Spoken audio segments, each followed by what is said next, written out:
বাংলাদেশ এমন একটা দেশ, এ দেশের মানুষ যদি শোনে আগামীকালকে কেয়ামত হবে, তাহলে আজকে দেখবেন মুদ্রারের কাপড়, তসবি, জায়নামাজের দাম বাড়তে যাইবে, অটোমেটিক বাড়িয়ে যাবে ভাই।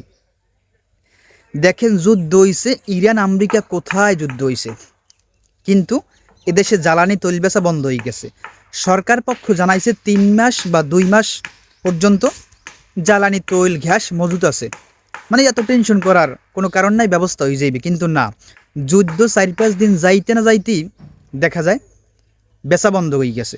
এখন এটা কি সরকার পক্ষ মিথ্যা কথা কইছে জ্বালানি তেল নাই, মানে আছে, এটা কি তারা মিথ্যা কথা বলছে, নাকি যারা বিক্রি বন্ধ করে দিয়েছে তাদের মধ্যে গাবলা আছে?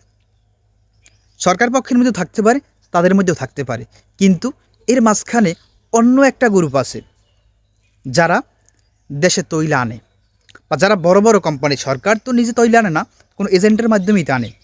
দেখবেন এরা তৈল আইছে, কিন্তু সাগরের মধ্যে কয়েকশো ট্যাঙ্কার জাহাজ তৈল খালাস করে না।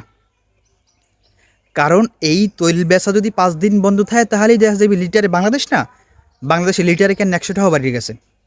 আর বাংলাদেশ মানুষ তো পুরো পাগলা মানুষ, মানে এরা যদি শোনে তৈল বেচা, তৈল নাই, তাহলে কেন আজকে সবাই নিয়ে ড্রাম লইয়া দোকানে চলে যাবে তৈল কেনার জন্য। দাম তো ভাই আমরাই বাড়িয়ে হেলাম। মানে এরা দেখা যাবে যে সাগরের মধ্যে বড় বড় ট্যাঙ্কার জাহাজ রাখিয়ে থুইছে তৈলের জন্য, তাহলে তৈল মজুত করতেছে।